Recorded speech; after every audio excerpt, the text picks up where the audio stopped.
शङ्कर जय जय शङ्कर हर हर शङ्कर जय जय शङ्कर हर हर शङ्कर जय जय शङ्कर हर हर शङ्कर पालय माम्.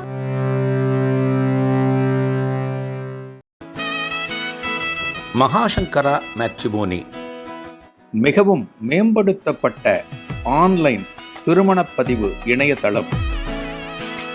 இந்த இணையதளத்தில் பதிவு செய்வது மிகவும் எளிது. பதிவு செய்யுங்கள், பிறகென்ன கெட்டிமேளம்தான். உங்களுடன் நாங்கள், உங்களுக்காகவே நாங்கள். விவரங்களுக்கு தொடர்பு கொள்ளுங்கள்.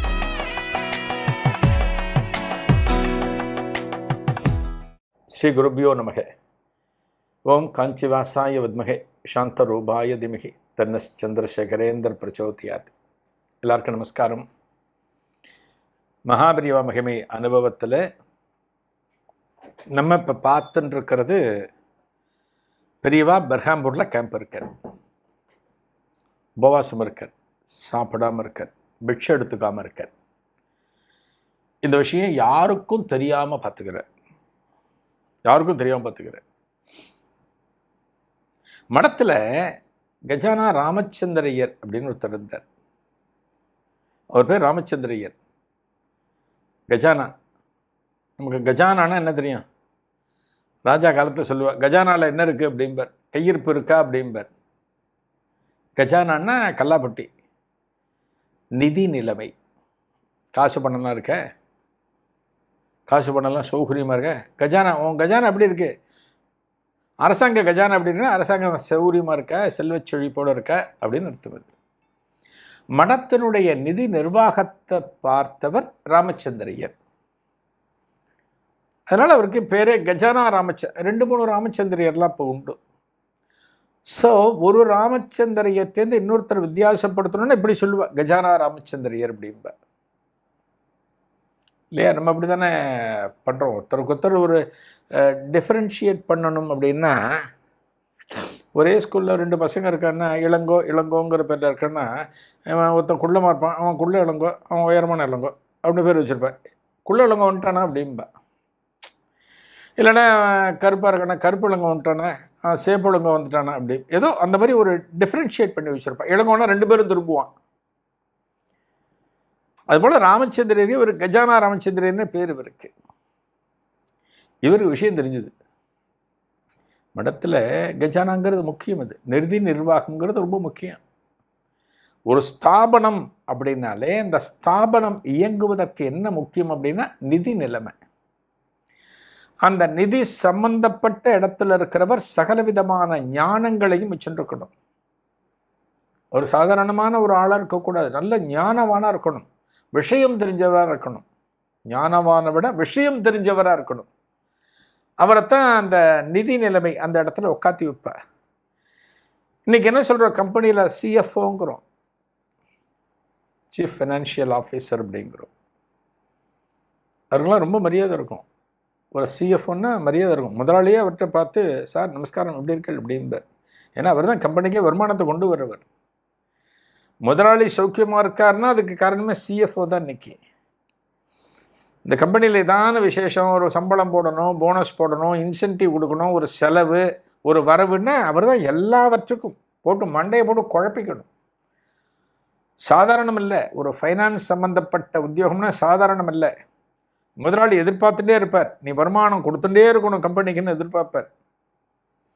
இந்த கஜானா ராமச்சந்திரர் இப்படி தான் மடத்தினுடைய ஃபைனான்ஷியல் பொசிஷன் பார்க்குறவர். அவருக்கு விஷயம் தெரியுது, மகாபிரிவா உபவாசம் இருக்கார், ரொம்ப கஷ்டப்படுறார் மனசளவில். ஏன் மகாபிரிவா உபவாசம் இருக்கணும், ஏன் பிக்ஷை எடுத்துட்டா என்ன, அப்படி உடம்பை வருத்துட்டு எதற்காக உபவாசம் இருக்கணும் அப்படின்னு மனசுக்குள்ளே நினச்சிட்டு இதை பெரியவாட்ட கேட்டே ஆகணும். பெரியவாளை எப்படியான பிக்ஷை எடுத்துக்க வைக்கணும் அப்படின்னு மனசில் நினைக்கிறேன். நான் சொன்னேன் இல்லையா, ஆரம்பத்தில் நேற்றுக்கு சொன்னேன் இல்லையா, நாம் மகான்கள்கிட்ட எதுவுமே சொல்ல முடியாது, உத்தரவு அவர்களுக்கு போட முடியாது. பெரியவா நீங்கள் இப்படி எடுத்துக்குங்கோ, பெரியவா இப்படி நீங்கள் எடுத்துக்குங்கோ சொல்லக்கூடாது, நமக்கு தகுதியே கிடையாது. ஆனால் இவர் நினைக்கிறார், ஏன் உரிமை?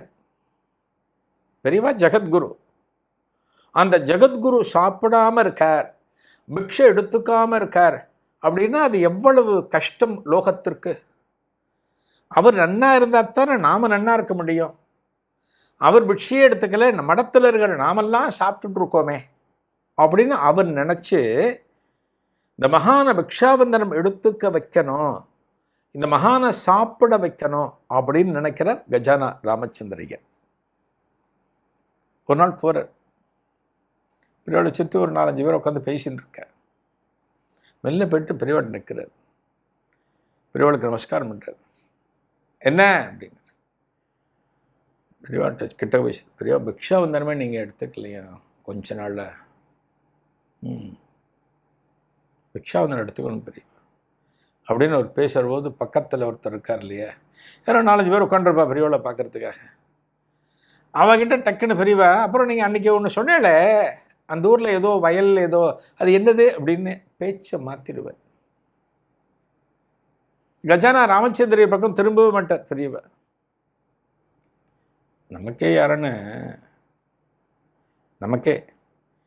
யாரானு ஒரு இன்ஸ்ட்ரக்ஷன் கொடுத்தா நம்ம கேட்குறோமா?